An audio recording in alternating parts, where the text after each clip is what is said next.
Welcome, everyone. Today's guest is someone I connected with through a mutual friend, and from our very first conversation, I knew we had so much in common. Dr. Deborah Glassman is a board certified urologist with more than 3 decades of clinical experience, a clinical associate professor affiliated with Jefferson Health, and someone who has spent her career caring for patients while also recognizing the importance of caring for the people providing that care. Alongside her work as a physician, Deb is also a certified yoga teacher and a passionate advocate for wellness. She understands firsthand the realities of burnout in medicine and the importance of creating sustainable ways to care for ourselves, not only for our own well-being, but so we can continue showing up for the people who depend on us. Something that we also have in common is our passion for supporting women over 45 as they navigate the physical, emotional, and professional changes that often accompany this stage of life. Today, we're talking about the evolving landscape of medicine, the pressures facing healthcare professionals, what wellness really means for women in midlife, and the powerful connection between the body and the mind. So, Deb, I'm so happy you're here. I feel so thankful to be here. I cannot even tell you. And I'll give a shout out to our mutual friend Andy for introducing us. I'm grateful for the connection. As am I. So I'd love to begin by just finding out more about what first drew you to medicine. So I grew up in a science household. My father was a physician. My mother was a occupational therapist. So a lot of the conversations, a lot of the things that I heard in my world were about the world of science. I actually am probably a creative at heart, but medicine felt like where I was supposed to be. You know, family roles and all that kind of stuff. Some lack of ego strength on my part as a 20-year-old. Yeah. It wasn't honestly something that I craved being from the get-go. Yeah. I think I probably came to it relatively late in my educational path. But once in college, made the choice that I wasn't going into a creative field quite yet, I guess I could say. Right. Um, and I turned to medicine. Okay. Sounds similar to my sort of journey in that I, like you, have so many creative interests. I have a greeting card line that I started when I was pregnant with my oldest son, and it was just like a creative outlet when I was working as a lawyer and long before when I was in grade school, just as a way to bring a smile to someone's face. But later, when I was grappled by overload of stress, the doodles were sort of like an outlet to just bring some Yeah. fun into my life. But I grew up in I'd say a somewhat creative household with a father who was a hairdresser, and my mom maybe not as creative, but because they didn't go to college, they always encouraged me and my brother to pursue something that was going to be in terms of the financial return. They thought we weren't going to have to push as hard, which, as we'll soon discuss, that maybe the financial return is wonderful, but the what comes along with that can involve a lot of effort and stress. So I was actually going to pursue, I minored in photography and pursued a photography career, but switched gears and a little bit later decided to go back to law school. So interesting overlap with our journeys. I know. I was a theater minor. I would have really loved to have been in musical theater and just didn't. I had similar situation where my parents felt like you want to be in a sustainable job, you want to have a career and all of that. And I'm not blaming my parents in any way, shape, or form. Yeah, yeah, Um, it is what it is, and I've loved what I've done. I don't regret my decisions at all. right.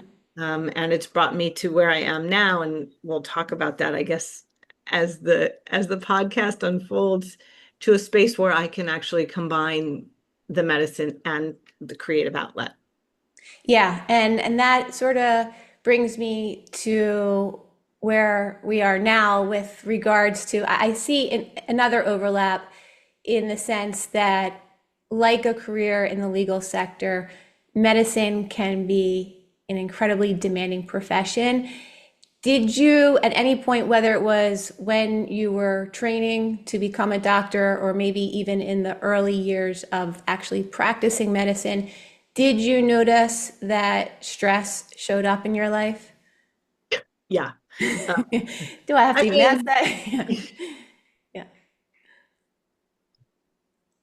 any higher education, I think, is demanding of your time intellectually, emotionally. Like you have to kind of be all in, Yeah. which does not give a lot of space for other outlets. Um, the competition is fierce. Yes. Yeah. And I think I can't speak for everyone, but I have a feeling that many people who go into the legal profession and certainly in medicine are very driven, self-driven, and really aspire to, unfortunately, perfectionism a lot of the time. And so that is incredibly stressful. Yeah. So, yes, I would say that in med school, towards the end is sort of when I started feeling like the stressors of performance. Even though I loved it, I loved med school.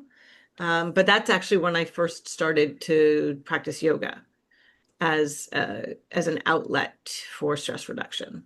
Oh, so that sound again, we have a lot of overlap. I I noticed, well, yes and no, as you were stating earlier, because our lives are it's so demanding when you're in law school or med school. So there becomes less time to bring in even some of the wellness practices that actually are incredibly helpful, but we're so strapped for time. It's like, when do we get in the time to practice yoga or meditation?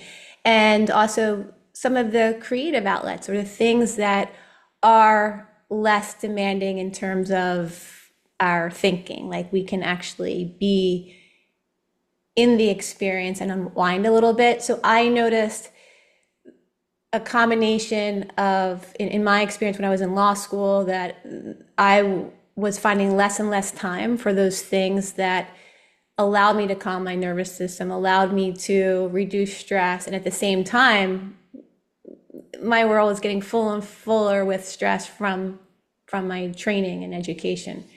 I think looking back and as part of my role as a mentor and teacher, which is one of the things that I do now, is to say, you know what, that extra half an hour of studying or whatever is probably not all that meaningful in the end. And that is time that we could have been found. But when you're in the thick of it, it doesn't feel that way. It really takes a significant amount of effort to step away Yes. and feel like what you're doing for yourself personally, creatively, embodiedly, if that's a word, I just Mm-hmm. think it should be if it's not. Yeah. Yeah. I like it. Um, and out of your head doesn't, it seems like it's almost an impossibility, but the reality is it to what end, right? Is it you're going to get one extra question right or two extra questions right? Or, Yeah. so I think you don't know that when you're doing it, but now taking a step back and reflecting, and what I try to inspire my students to do is to actually say to themselves, and my children for that matter, Yeah. what is to be gained by not taking the time for myself versus taking the time for myself to step away from that stress or figure out ways to negotiate it and reduce it. Yeah, that's a really wise piece of advice that I would have loved to have heard. I think I didn't hear that from anyone in my corner, and I certainly didn't get that from myself, because I think when you're in it, you're in it. You can't see the big picture, but when you go through the intensity of the training and work in the profession, and you can get a more expansive view of how constantly just grinding out can wear on you and take away from your ability to to perform well. I think you have a deeper appreciation for how not only helpful, but how wise it is of you to give yourself that time to step away. I'm wondering, I mean, I have a good sense just based on what you've shared and what I know from the work that I did as a litigator, but in the healthcare profession, why do you think that so many healthcare professionals struggle to take good care of themselves? Uh, uh, Demand Yeah, on us as professionals, especially now the way medicine has changed. Um, there's You talk about a lucrative profession, but the reality is for many physicians, our income is directly tied to our productivity. And the ability to be productive in the ways that the healthcare institutions are demanding is more and more challenging because of so many other competing factors that are outside actually being with a patient. right. And so I think physicians, and I really don't want to speak for the APPs. I mean, like the PAs and nurse practitioners for people out there who may not know what I'm talking about, because a Yeah, lot of times they work in a different model. But because our income is tied to that and life is expensive yeah, and cost of living, especially now, actually is going up more than sometimes our incomes are able to, it really becomes a feeling of I have to do more right. in order to maintain a lifestyle I've become used to. Yeah, Um, or my job is demanding that I do more in order to keep my job. And along with that comes this feeling of loss of autonomy, I think, and anger and bitterness with the inability to practice what we've been taught and how to take care of patients by, and again, it's a generalization and maybe not fair, by people who haven't had that experience. yeah, Um, and I understand the competing factors, right? The institutions want to make money, but healthcare providers need to provide for themselves and also provide for others. So I think that that's really difficult. And then the second piece of it is I think that not all, but many physicians live here. mhm, Medicine is an intellectual pursuit. There is so much that we need to know. And we've always been encouraged no more, no more, no more. Keep up, keep up, keep up. And showing your vulnerability is not what you're supposed to do as a physician. And I think that is changing a lot in healthcare now. And I think that medical students are not being taught that model, but I think for a long time, physicians were supposed to keep a distance and therefore they wall themselves off from their own vulnerability. right. And so when you live here and not here in your heart, that also, I think, you start to perseverate, like all of the things, the worries, everything lives here. It doesn't live, I mean, you feel it in your body, but I think that it's the seed of it is probably intellectual. And so I think that that's another reason why physicians don't necessarily rush to embodied practices of wellness. I see such a correlation. People don't know about that. They're not exposed to them. Yeah, and then it goes against the grain because I think it's similar to, well, at least in litigation, we couldn't show our emotions. We couldn't show if we were nervous about opening for a trial or we were worried about what our expert, our medical expert was going to say. We had to remain confident and strong. And I spoke about this yesterday at a CLE that I facilitated for a bar association. And I do think that we become disconnected from our bodies, that especially in the work that medical and legal professionals do, it's very analytical. We need to strategize. We need to resolve really complicated issues, whether that's with our patients or our clients.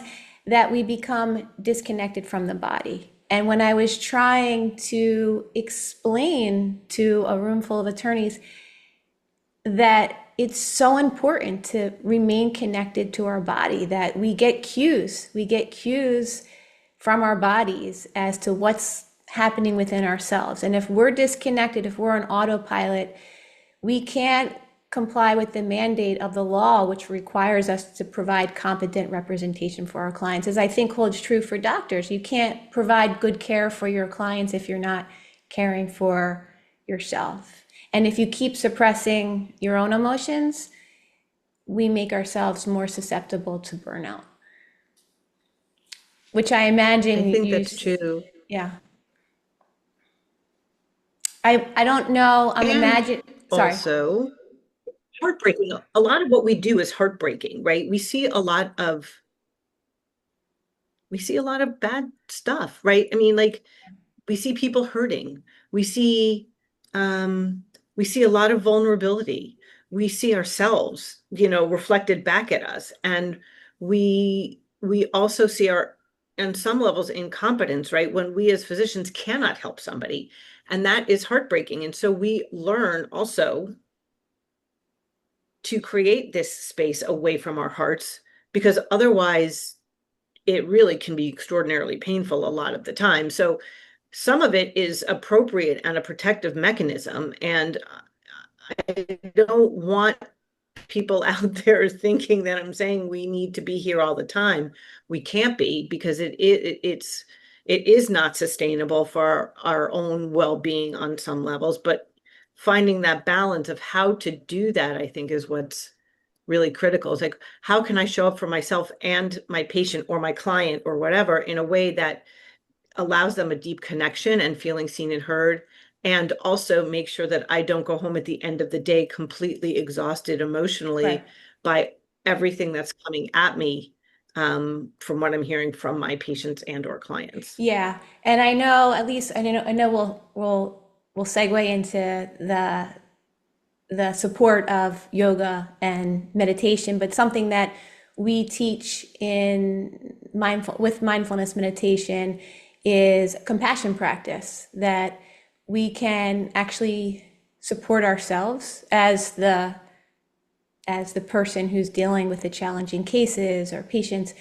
when we can extend compassion towards ourselves and extend compassion outward, that we can find ways to become more resilient, to be with what is really challenging, especially in those situations where we can't necessarily fix everything for your patients or clients.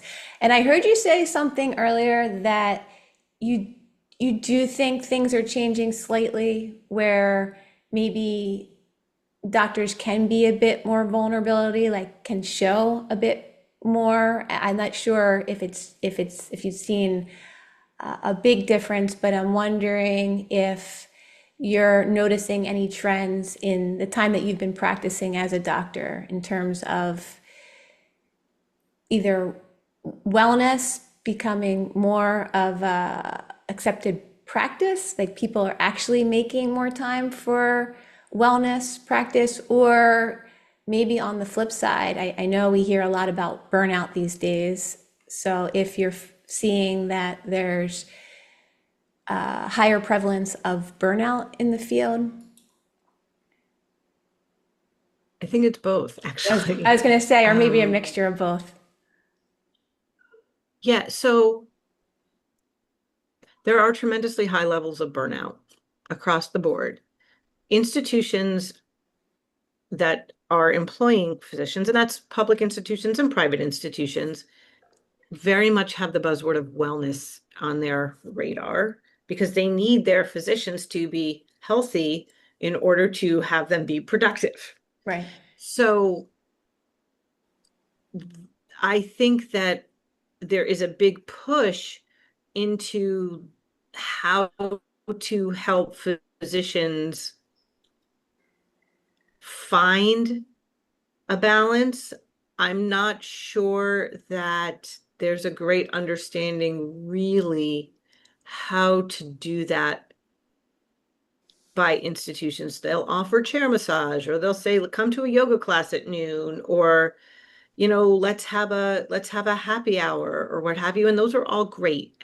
And I'm not knocking any of it. I'm not knocking any of the efforts, but I think it does. And I also think that a lot of it has been thrown back on the individual to figure it out without really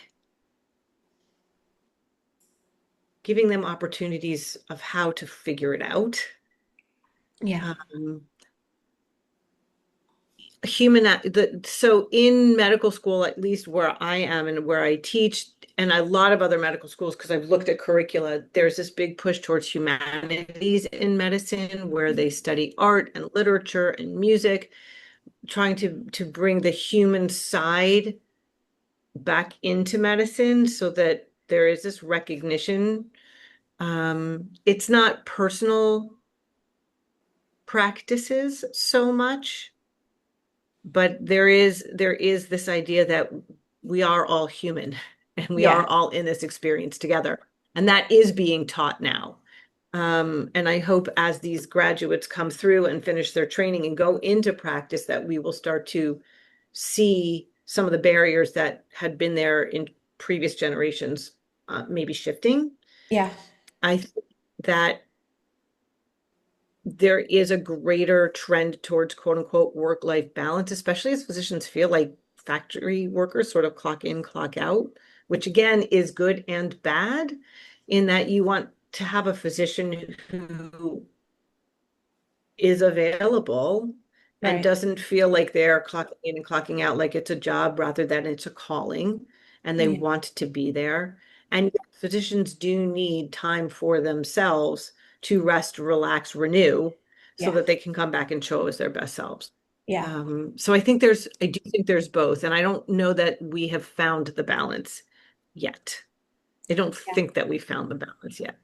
Yeah, I have a lot of doctors around me, friends, family, and you say, even refer to like work-life balance or like what's that? Like there's no such thing. And like, no, there is, but it's really hard to set those boundaries.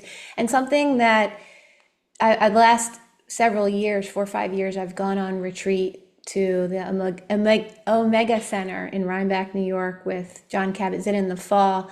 And Yeah, he often says, and I think this speaks true to what you're saying, that although we're human beings, that we lose sight and we lose touch with that, and we've become human doings where we clock in and we're just constantly on. And the culture of the medical field, like the law sector, in many ways encourages us to be that way, because at the end of the day, you're expected to hit numbers and hit an expectation in terms of productivity and profitability. And we lose sight of why I think we came into the profession. I mean, we care about our patients, our yeah, clients, but yeah. we we often forget about the care of ourselves. And I heard you say earlier that you had the self-awareness, you noticed an increase in your stress levels in med school, and you turned to yoga. And to me, I think that's profound, because so many people may notice heightened stress levels, or their nervous systems are out of whack, and they just throw themselves more into their studies and think that, okay, when I get Yeah. to point X, I'll get back to that. So I'm interested to hear how you came into yoga. What inspired you at that point in your life to turn to yoga to help you get through a really challenging academic experience and beyond? So some of it was convenience, believe it or Yeah. not, right? I didn't have limited time, and you could throw a tape in your VCR because that's how old I I'm right am. there with you. I had those tapes. Um, and take 30 minutes or 45 minutes or even an hour and like follow along with it. And I had a dance background, so I had a really natural flexibility. And so then there was also this component of being really present, and it was sort of I didn't have to travel to, the extra time taking out to get to a space. I could do it right in my own home.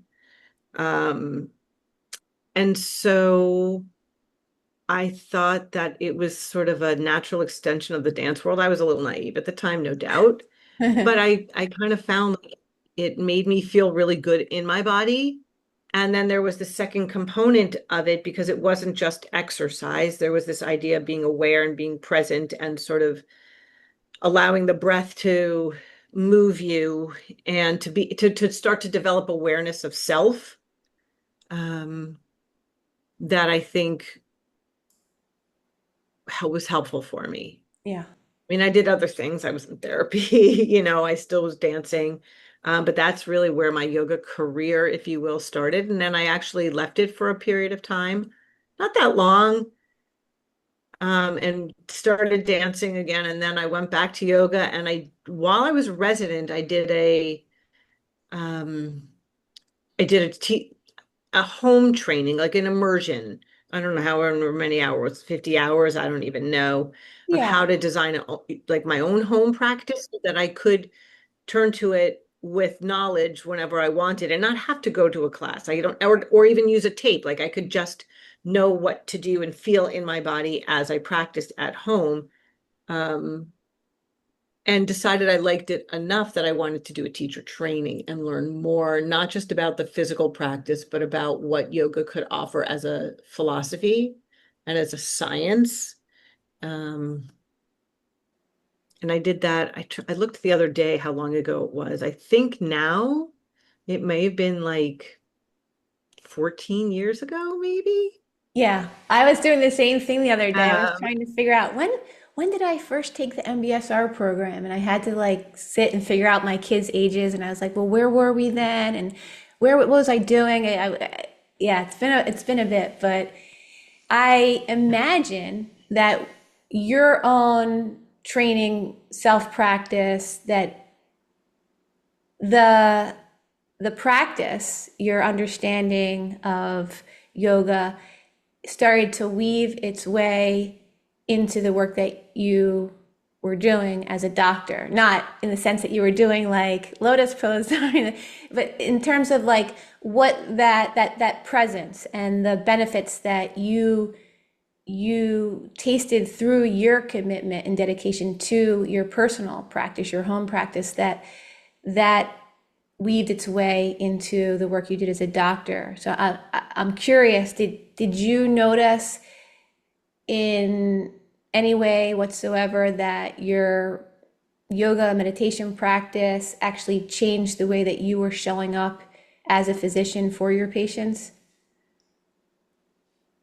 it absolutely did. It's funny when you actually say, well, not to do lotus pose, but when I did my teacher training, one of my intentions with that was actually to bring the practice of yoga to my patients Ah, and use it as an adjunctive way to treat and manage certain urologic conditions, which we could talk about like in a whole nother podcast someday. yeah, But yeah, I actually, part of my intention was to use it as a healing modality in its physical practice for patients with pelvic issues. Um, Long story short, that didn't happen in the way I intended. But as I continued to be present and practice, and then I actually started taking acting classes and learned about presence and things like that, it absolutely showed up in how I related to my patients and the way that I could see them and their humanity and their whole self, not just their physical self. yeah, yeah, Because I think that as you practice yoga and you get more intuitive about how you are in your own body, you can start to see it in other people's bodies. And you can start to, as you develop your own, again, intuitive sense of physical and emotional and spiritual, you can start to see how it's showing up in other people. And then honoring that, I think, has absolutely infiltrated how I relate to patients. And it's actually what renewed my ability to practice medicine without burnout. mm, So we had spoken offline before Yeah. about how I had a personal experience with burnout, right? And the yoga absolutely has helped me with that because I could bring it into my practice and notice and really be present with my patients, very much like MBSR, right? Yeah. they're so similar in so many ways. There's this, absolute overlap. And again, with a lot of the acting techniques about being with somebody and noticing them and how you can be with a scene partner, like your patient's your scene partner, Yeah. or the yoga teacher, you're trained to notice things about the person who's in front of you, right? Your student on the mat, you notice their physical, you notice their emotional state, you notice where they are. And Yeah. so absolutely, I know and so while I'm with somebody, I can notice it about me. And when I'm with them, I can notice it about them. And that allows for greater connection. And that's for me what brings joy. Like is that I can make a connection with somebody and they can feel seen and heard. And to me, like that is the goal. Because I know I can't fix everybody. Yeah. I think that's You great know, insight. but I know I can help them recognize that what they're going through is real and valuable.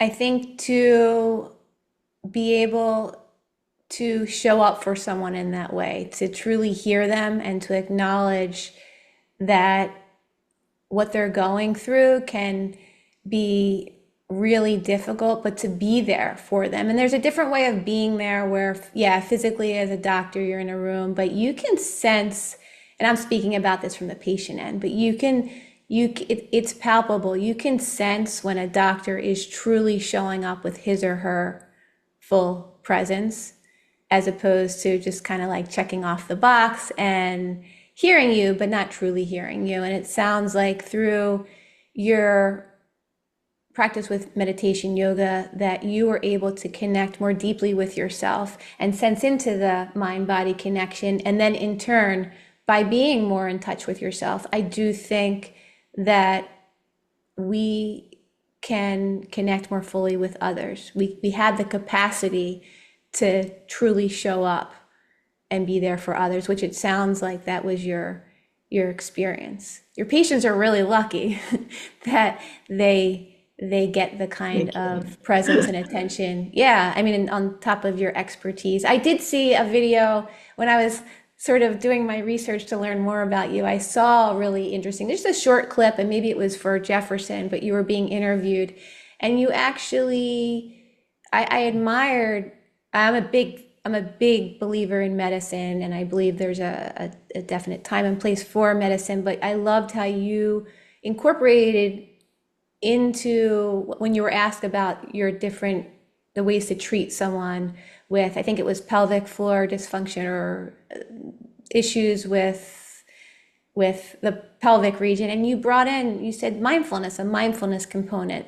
So I think even though we can't necessarily fix people, like I couldn't fix everything for my clients as a doctor, you can't fix everything for your patients, but you can help them to connect more deeply with themselves, to understand their minds, to feel their emotions, to sense into the body, and their ability to connect with their inner resources can be so immensely powerful. I think it complements what medical professionals can do because together when they can tap into their own inner resources, they can heal themselves in many ways. So I'm not sure if that's sort of what you were alluding Living to, but proof. that's yeah, oh, yeah, yeah. And I again another sort of overlap in our lives where I saw myself on the brink of burnout at the halfway mark of my nearly 20-year career as a litigator. And that's when I came into mindfulness. And I continued. I had 10 more, what I would consider 10 of the next and best years of my career with the greatest outcomes, with finding joy again in not every aspect, but in a lot of areas that I just felt so overwhelmed. But we can cultivate more joy and connect more fully with the reasons like we actually went into the profession. But Yeah. it takes making the space to care for ourselves. Yeah. I mean, I think the other thing that it allows is perspective. Yeah, Yeah, there's parts of the job that you don't like. I mean, I don't know a single person who loves every single aspect of their job, yeah, but the weight that you give it changes when mhm, you sort of have that perspective. You go, okay, it's part of it. Like radical acceptance is, it's called, I yeah, suppose. So it is. And that becomes easier to do when you're not constantly, when you can just kind of sink back and be in your body and not always like here pushing, pushing, pushing. yeah, So, yeah. Yeah, and it's a good reminder. I struggle with it sometimes and coming back to the practice and reconnecting. I think it shows that we're human. Yeah. yes. And Right. something that I want to touch on, I know we've been talking for a long time, and I mentioned this before we started recording. I said, I have a feeling that I'm going to be able to talk to you for like hours on it. This could be like a multi-hour episode, but I did want to, I did want to touch on yet another overlap that we have in our lives or our careers, and that is that we support women at all stages, but I know that part of your work has focused on women in midlife. I'm focusing on that in my work as well now, especially for Philadelphia folks, there's a new law that will go into effect the first of the year, so January 1st, 2027, that will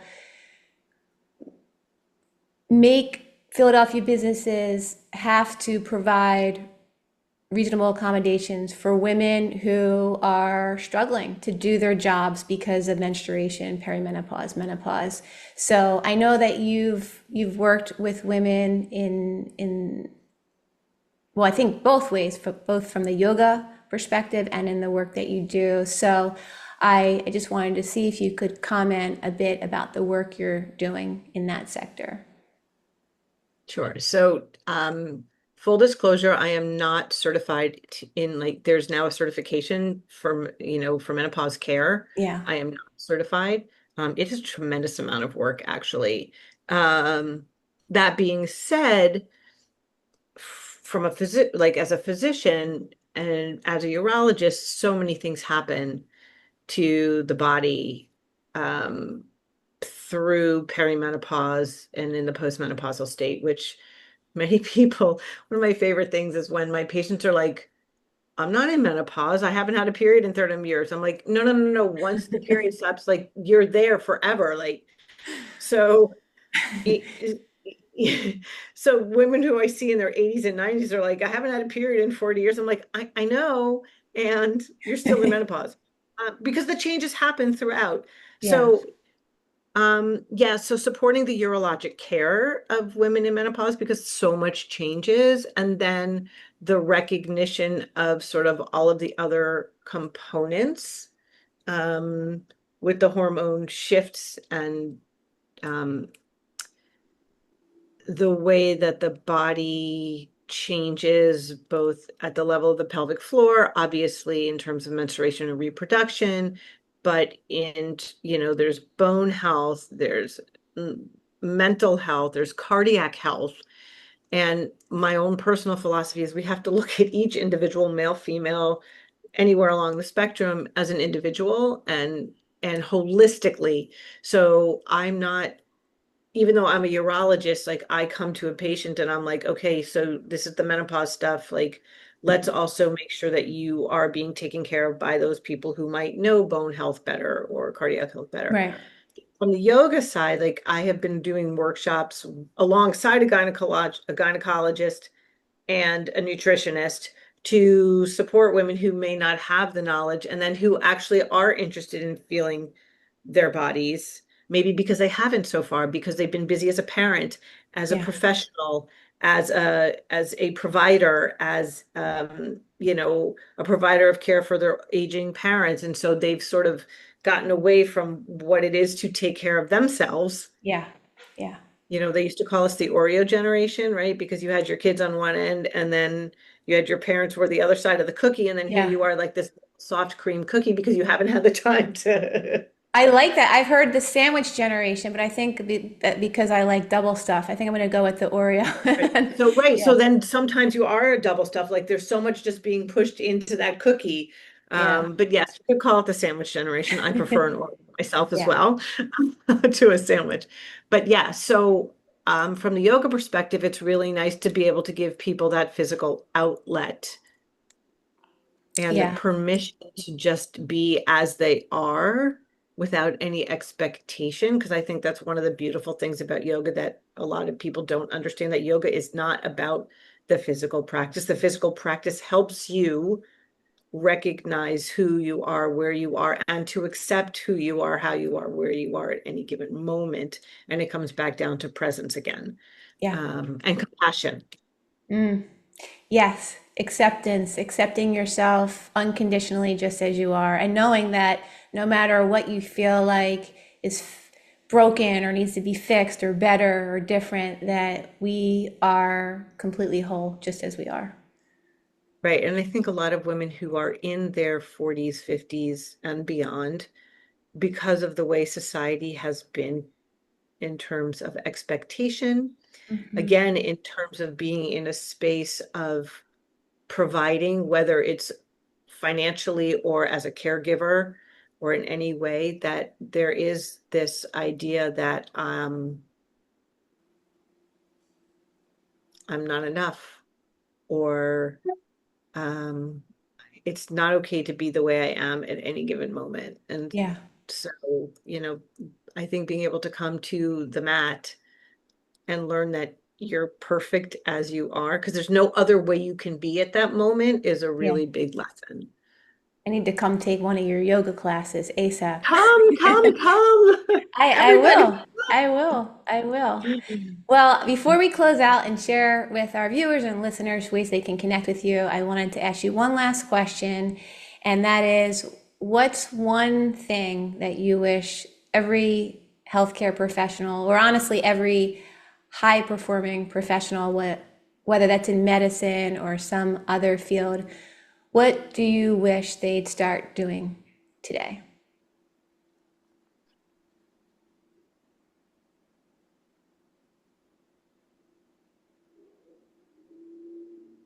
That's like a whole podcast in and of itself. I Or think maybe I think non-doing. We really can, starting, I really think starting to be aware of themselves through conscious breath, through taking a moment, of noticing where they are and how they're showing up for themselves and other people, and knowing that it's a conscious choice. And there's skills that they can learn of how to show up for themselves compassionately and show up in their workspace compassionately, whether that's with a patient, whether that's with a colleague, whether that's with a client, if they're not in law or medicine and they're in business or finance, like, with the people that they interact with, because those are really intellectual pursuits as well. yeah, yeah, I don't want to discount it and say it's only physicians or only lawyers. Like these, listen, you can do it. Once you do it for yourself, you can do it in your personal relationships, yeah, yeah, right? So that's the other thing that I've learned about this but it's like, how can we just take a moment, and that a moment in this world of Insta, it just isn't that much time. Um, yeah, I guess maybe that. sounds But there more are than, things that you can do. There are things that you can do for yourself that take so little time relatively, like 1 minute of breathing, 1 minute of body scan, 1 minute of just compassion, can just completely turn a day that's for, can I swear on this? Like, for shit yeah, around, because yeah. now you're like, oh, I'm aware of this. Okay, let me go forward. I Love that. My husband was looking at me like I had 12 heads the other night. It was late. I had been running around doing a variety of things for my kids, for our house, for my work. And I just washed my face and I was putting on some hand cream. And a lot of times I do that. But that night I started to like rub it on my arm and my shoulders. And I said, oh my God, it took maybe 30 seconds, maybe 60. But I was like, this feels so good.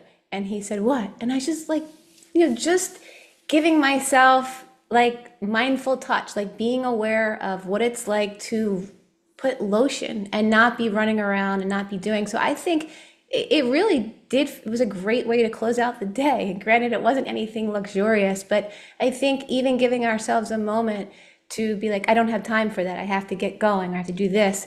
And to like connect with our bodies in really simple ways can make a shitty day less shitty. So I think these are great suggestions, great pieces of wisdom. And yeah, thank you. Thank you for sharing this.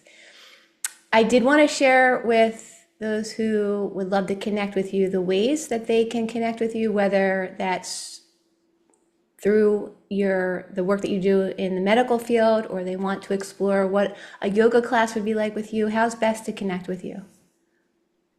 Well, so I am on social media. I don't post a whole lot, but I am on social media as Deb Glassman or Deborah Glassman on LinkedIn.